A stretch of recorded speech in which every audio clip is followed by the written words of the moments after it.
this is Polyben Teachers and I am Sagurika Banerjee. Once again, I am back with another exciting video of English subject. Today, I will be teaching you the first lesson from the book Flamingo, and the name of the lesson is The Last Lesson. This is one of the chapters prescribed in the English course syllabus of class 12th. So let's not waste our time and begin with today's video. Let me share the screen with you all so that you can see the presentation which I have prepared for you all. This will help you to understand the chapter more clearly. Before I continue with the video, let me just remind you to subscribe my channel, that is #PolybenTeachers, and do comment and like the video, and also click on the bell icon so that you can get the notifications of all my latest videos. So in this video, I am going to teach you the last lesson. In this, I will be teaching you about the author, the theme, main characters, summary, and some expected questions. The competency-based questions also will be discussed at the end of the video. So please stay connected to it. So first of all, about the author.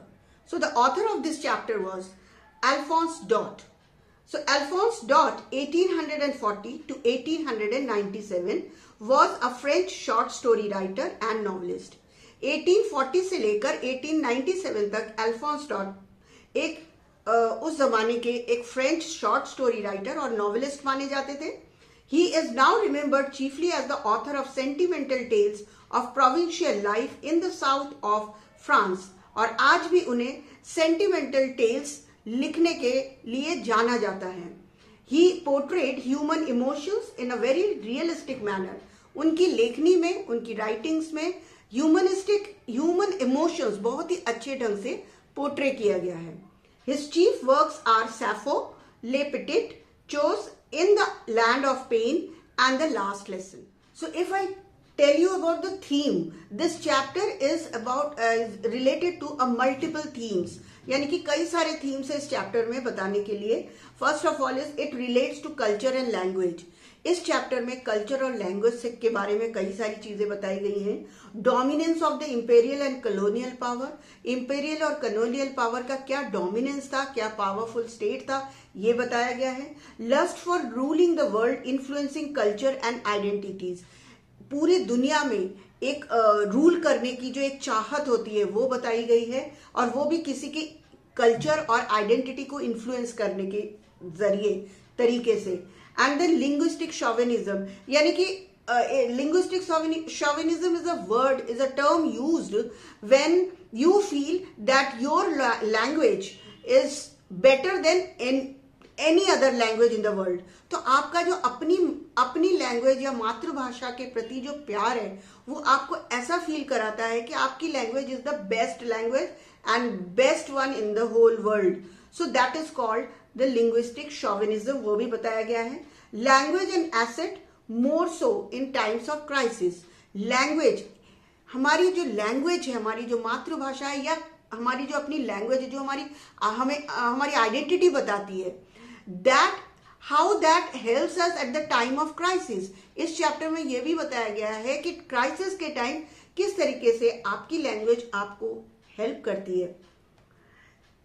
Two more themes are related to it. One is fear, shame and agony of losing freedom of learning and using mother tongue.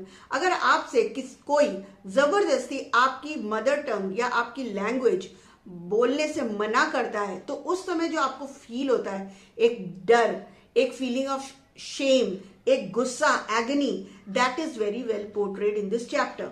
And then last of all, students and teachers' attitudes to learning and teaching.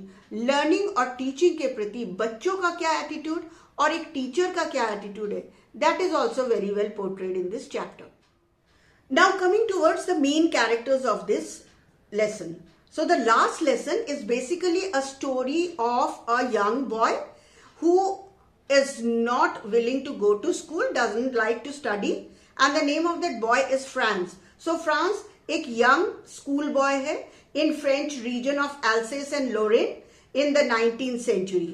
तो 19th century के जमाने में Alsace और Lorraine ये दोनों French districts थे. वहाँ की एक फ्रेंच स्कूल का एक स्टूडेंट था, एक छोटा सा लड़का जिसका नाम है फ्रांस, और ये कहानी उसी के जरिए बताई जाती है. And the second character in this chapter is M. Hamel, the French teacher of the school in the story. Now coming towards the next point, that is the summary, the storyline. So the last lesson is set, if you can see in the PPT, the last lesson is set in the days of Franco-Prussian War 1870 to 1871. So last lesson chapter जो है 1870 और 1871 तक जो एक साल का Franco Prussian war हुआ था, उस समय का स्टोरी है ये, उस समय को दर्शाया गया है इस चैप्टर में.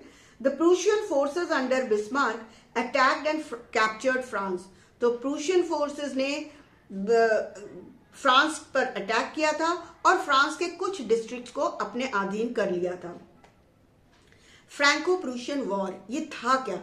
सो before we proceed with the chapter we must know what does this Franco Prussian war mean. So at that time in the year 1870, that is 19th July 1870 से लेकर May 10, 1871 में ये वॉर हुई थी. This war is called as Franco-Prussian War, in which a coalition of German states led by Prussia defeated France. एक German states के कई सारे पूरे जर्मन स्टेट्स एक साथ होकर इन्होंने प्रूशिया के अंडर फ्रांस को डिफीट किया था. The war mark the end of French hegemony in continental Europe. उससे पहले जो है ना, इस वॉर से पहले चारों तरफ फ्रेंच हेजेमनी था, उन्हीं का पावर चलता था पूरे यूरोपियन कंट्रीज में. तो इस वॉर के बाद क्या हुआ कि it came to an end and resulted in the creation of unified Germany. इसके बाद जो है एक कलेक्टिव जर्मनी तैयार हुई. Now if you can see in the map, ये जो ऑरेंज कलर का जो पोर्शन है जो आपको दिखाया जा रहा है मैप में, ये है एल्सेस और लोरेन, और ये पड़ता है, आप देख सकते हो, ये फ्रांस के रीजन में पड़ता है. और उस तरफ देखिए, वहां पर आपको जर्मनी दिखेगा. So the French districts of Alsace and Lorraine went into Prussian hands. ये French districts Alsace and Lorraine जो है ये प्रूशियन हैंड्स में आ गए, यानी कि जर्मनी का इसके ऊपर कब्जा हो गया after the war. The new Prussian rulers discontinued the teaching of French in the schools of these two district. So जैसे ही ये दोनों डिस्ट्रिक्ट उनके अंदर आ गए, सबसे पहले बर्लिन से एक ऑर्डर आया, और वो ऑर्डर ये था कि नेक्स्ट डे से फ्रेंच स्कूल्स बंद हो जाएंगे और स्कूल्स में, कोई भी स्कूल में फ्रेंच लैंग्वेज नहीं पढ़ाई जाएगी. So it was in those two districts. The French teachers were asked to leave, or as a result the French teachers were asked to leave the city or the district immediately. Now the story begins. France was afraid of going to school on that particular day. When the story starts, Franz, he is a young boy, he has to go to school, but he doesn't want to go to school because he has not prepared the chapter, the portion which he was asked to prepare for the class. उसे जो एक portion, participles के कुछ rules याद करने के लिए बोले गए थे, वो उसने नहीं पढ़ा था. उसका आज बिल्कुल मन नहीं कर रहा था स्कूल जाने का. तो what he wanted to do, he wanted to enjoy beauty of nature, sunshine, chirping birds, Prussian soldiers drilling, but resisted. उसका मन कर रहा था कि वो स्कूल ना जाकर बाहर ऐसे सारा दिन बिताए, नेचर की ब्यूटी को सराहे, एंजॉय करे, सनशाइन एंजॉय करे, बर्ड्स की जो चिरपिंग है, चहचहाहट है, उसको सुने, एंड प्रूशियन सोल्जर्स जो वहां पर ड्रिल कर रहे थे, जो वहां पर मार्चिंग कर रहे थे, उनको देखे. But last of all he could not do all these things, decided to go to school. Finally उसने सोचा ये सब करने का कोई फायदा है नहीं, उसे स्कूल जाना चाहिए, and he went to the school. So now when he reaches to the town hall, he finds that there was a bulletin board, और एक बुलेटिन बोर्ड के आसपास कुछ लोग खड़े हुए कुछ पढ़ रहे थे. So all bad news, lost battles, the drafts and orders of the commanding officers. And the moment this boy France sees it, जैसे वो देखता है ना, उसे ऐसा फील होता है कि पुराने पिछले एक साल से जितने भी बुरे समाचार होते थे, ऑफिशियल ऑर्डर्स होते थे, कोई ड्राफ्ट होती थी कमांडिंग ऑफिसर से, वो वहीं उसी बुलेटिन बोर्ड में डिस्प्ले कर दिया जाता था. तो ऐसा उसे फील हुआ कि इतने सारे लोग आज क्यों यहाँ पर खड़े होकर ये क्या पढ़ रहे हैं. But he did not want to waste his time, he continued his journey towards his school. तो Franz wondered what it could be now. On entering the school he notice the changes. और जब वो school पहुंचता है तो उसे कुछ changes नजर आती है स्कूल के अंदर। और वो चेंजेस क्या थी? There was no commotion, no noisy classrooms. Class में इस प्रेजेंटेशन में देखिए, पिक्चर में वो जैसे क्लास में एंटर करता है वो देखता है कोई भी शोर नहीं, कुछ नहीं, जबकि क्लास के अंदर बच्चे भी बैठे थे, टीचर भी बैठे थे। तो there was no noise, no commotion in the classrooms, everything was as quiet as Sunday morning. ऐसा फील हो रहा था जैसे संडे की मॉर्निंग में स्कूल शांत रहता है, बिल्कुल उस दिन भी वहां पर, उस दिन वो जबकि संडे नहीं था, it was a quiet morning just like any other Sunday mornings. M Hamel the teacher did not scold him but spoke kindly. और बहुत अजीब सा लगा फ्रांस को ये देखकर कि उसके टीचर एम हैमिल ने उसको एक बार भी कुछ नहीं बोला, डांटा भी नहीं, बस चुपचाप उसको अंदर आने के लिए इशारा किया। France notice the teacher was dressed in his Sunday best. अब फ्रांस ने जब अंदर आके देखा तो देखा कि उसके टीचर ने बहुत ही अच्छा सा ड्रेस पहना हुआ था और वो उसका संडे बेस्ट ड्रेस लग रहा था। Villagers had occupied the last benches. उसने ये भी देखा कि लास्ट के बेंचेस में विलेजर्स, गांव के लोग बैठे हुए थे। ये भी बड़ा अजीब सा लग रहा था उसे। M Hamel made the announcement of it being the last French lesson. अचानक एम हैमिल ने अनाउंसमेंट की कि आज का दिन उनका लास्ट क्लास है, आज वो लास्ट फ्रेंच क्लास लेंगे इस स्कूल में। अब जैसे ये अनाउंसमेंट उसने सुना, Franz realise what was put on the bulletin board, क्योंकि साथ में ही एम हैमिल ने यह भी बोल दिया था कि एक ऑर्डर आया है बर्लिन से कि अब से कोई भी फ्रेंच लैंग्वेज नहीं पढ़ाई जाएगी इन स्कूल्स में जो कि एल्सेस और लोरेन डिस्ट्रिक्ट में आती हैं। तो जैसे ही ये अनाउंसमेंट उसने सुनी फ्रांस ने, he realized what he had noticed there in the town hall, on the bulletin board. He thought probably यही वाला न्यूज वहां पर लगाया होगा, इसीलिए लोग पढ़ रहे थे। Now he realized why the teacher was dressed in his Sunday best and villagers sitting at the back. अब उसे ये भी फील हुआ, ये भी एहसास हुआ कि टीचर क्यों अपने बेस्ट ड्रेस में है और वहां पर क्लास में विलेजर्स क्यों बैठे थे लास्ट सीट में। Probably to pay tribute to M. Hamel for his 40 years of sincere service and also to express his solidarity with France. हो सकता है वो लोग वहां पर इसलिए बैठे थे कि 40 साल से, पिछले 40 साल से एम हैमिल ने उस स्कूल में पढ़ाया है, फ्रेंच लैंग्वेज पढ़ाई है, तो शायद उनको ट्रिब्यूट देने के लिए और फ्रेंच लैंग्वेज के प्रति और फ्रांस के प्रति उनका जो एक सॉलिडारिटी था, एक फीलिंग थी, शायद इसी वजह से वो गांव के लोग वहां पर बैठे हुए थे। He regretted that he did not know his mother tongue. आज फ्रांस को बड़ा दुख हो रहा था। He was regretting that he did not know anything about his mother tongue. क्योंकि उसने कभी तो अपना फ्रेंच लैंग्वेज क्लास सीरियसली लिया ही नहीं था, तो उसको कुछ आता ही नहीं है फ्रेंच लैंग्वेज के बारे में। Also repented of not taking his lessons seriously. M. Hamel accepted that all three, the children, parents and he himself were to be blamed for losing respect and regard for the mother tongue. M Hamel ने पढ़ाते हुए साथ में वो इतना दुखी थे इस अनाउंसमेंट से, इस नए रूल से, कि वो एक क्वेश्चन जब फ्रांस से पूछते हैं तो फ्रांस उसका उत्तर नहीं दे पाता क्योंकि उसने पढ़ा ही नहीं था। अब फ्रांस को लग रहा था कि शायद वो डांट लगाए, लेकिन एम हैमिल ने नहीं लगाया, डांटा ही नहीं। इनफैक्ट उन्होंने ये बोला कि आज जो क्लास में बच्चे फ्रेंच लैंग्वेज को सीरियसली नहीं ले रहे हैं और इतने दिन जो उन्होंने इस क्लास को कैजुअली लिया था, उसके 3 कारण हैं। There were 3 reasons for this and these 3 people should be blamed. ये 3 लोग हैं जिन्हें ब्लेम किया जा सकता है। पहला उन्होंने बोला वो बच्चे खुद, जिन्होंने कभी भी फ्रेंच लैंग्वेज को सीरियसली नहीं लिया। दूसरा उनके पेरेंट्स, जो उनको अक्सर अपने काम में व्यस्त रखते थे instead of letting them to go to school, क्योंकि वो सोचते थे कि इन बच्चों से वो अगर अपना काम करवाए तो ज्यादा अर्न कर पाएंगे इनफैक्ट, और स्कूल में भेजने से बेटर होगा। और तीसरा उन्होंने खुद अपने आप को, टीचर को ब्लेम किया और कई दफा उन्होंने खुद भी इस क्लास को कैजुअली लिया था। और कैजुअली क्यों लिया था? अक्सर वो बच्चों को, अगर उनका मूड नहीं हो, अगर वो फिशिंग करने जाते थे तो वो बच्चों को छुट्टी दे देते थे और फिर कभी कभी वो उन बच्चों को अपने गार्डन में, स्कूल के गार्डन में पानी देने के लिए भी कह देते थे।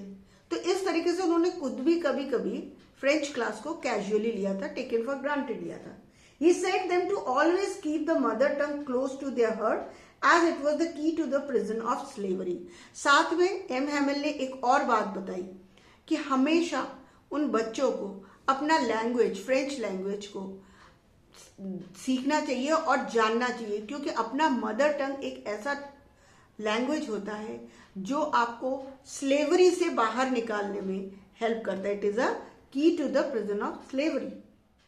अब अगर क्लास के एटमॉस्फेयर के बारे में बात की जाए तो atmosphere in class, teacher was teaching sincerely and patiently, students and others studying with utmost sincerity. बच्चे और जो गांव के लोग थे वो पूरी सिंसियरिटी से पढ़ाई कर रहे थे, टीचर भी पढ़ा रहे थे. Franz wondered sarcastically if the Prussians could force pigeons to coo in German. अब फ्रांस वहां बैठे बैठे, एक तो उसको दुख हो रहा था कि उसने इतने दिन क्लास सीरियसली क्यों नहीं लिया. आज जो उसे पढ़ाया जा रहा था बड़ा वो आसानी से समझ भी पा रहा था. साथ में उसे बाहर कुछ पिजन्स की आवाज सुनाई देती है, चिरपिंग की, और उसे लगता है कि कल को क्या ये जर्मन इन पिजन्स को भी जर्मनी में ही कू करना सिखाएंगे, चिरपिंग करना सिखाएंगे. He was sarcastically commenting or thinking about it. Tears rolled down their eyes. सबके आंखों से आंसू बह रहे थे, स्टूडेंट्स के भी और टीचर के भी. Finally, M. Hamel wrote Vive la France, which means long live France. Finally, M. Hamel ने बोर्ड पे Vive la France लिखा, जिसका मतलब है long live France, बड़े ही दुखी मन से. And then he left the class with heavy heart. और दुखी होकर उन्होंने क्लास से बाहर वो चले गए. So this was all the story about. Now coming towards the competency based or expected questions from this chapter. So पहला question, do you agree the parents and M. Hamel were responsible for children's neglect of French language? How? क्या आप मानते हैं कि parents और बच्चे खुद, जैसा कि एम हैमिल ने बोला था, रिस्पॉन्सिबल है कि फ्रेंच लैंग्वेज इन लोगों को नहीं आया इसकी वजह से, और किस तरीके से? सो इसके कुछ वैल्यू पॉइंट्स मैंने दिए हैं. M Hamel blamed the parents for the neglect of learning on the part of boys like Franz. Parents wanted them to work to earn some money instead of focusing on education. और तीसरा है, he blamed himself for his own negligence in his teaching. इसके लिए भी उन्होंने अपने आप को भी ब्लेम किया था, जिसके एग्जाम्पल्स मैंने अभी पहले बताए थे कि many a times he asked the students to water his plants and he even gave them off when he was in a mood to go for fishing.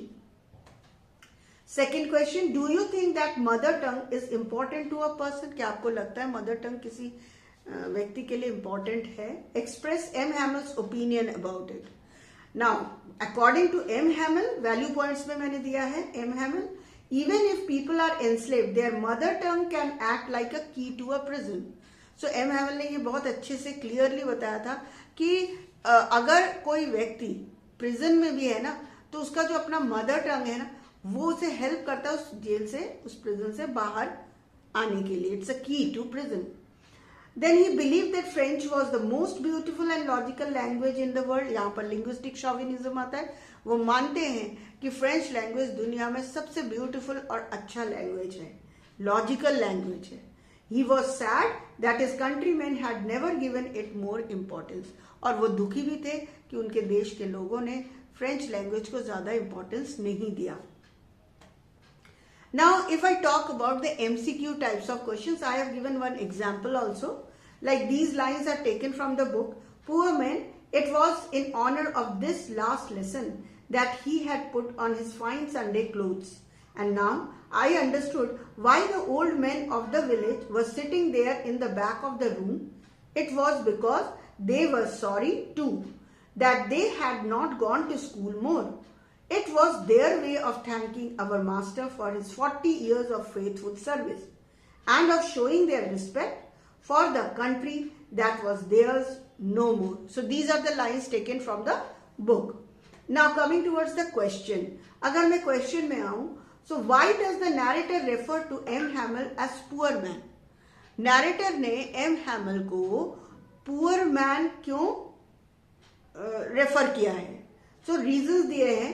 He empathizes, first is he empathizes with M. Hamel as he had to leave the village.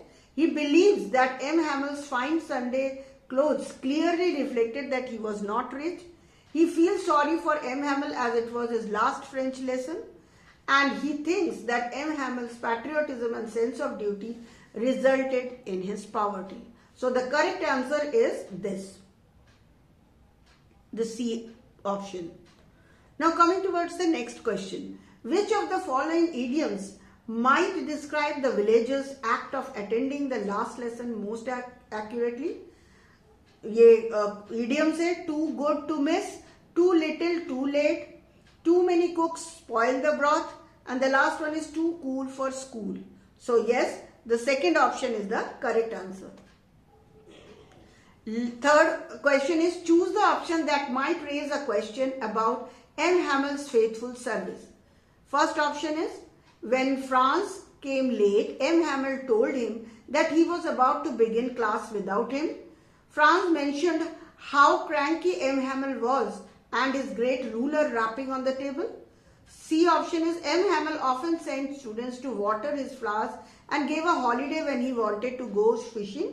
And the last one is M. Hamel permitted villagers put their children to work on a farm or at the mills for some extra money. Yes, the C option is the correct answer. Now coming to the last question of this extract, choose the option that most appropriately fills in the blanks for the following description of the given extract. The villagers and their children sat in class forging with their old master a dash togetherness. Here the option would be D option, a forgotten togetherness. In that moment, the classroom stood transformed. It was France itself and the last French lesson and a desperate hope to hold on to the remnants of what they had known and taken for granted their own identity. So D option is the correct answer. So thank you for watching this video.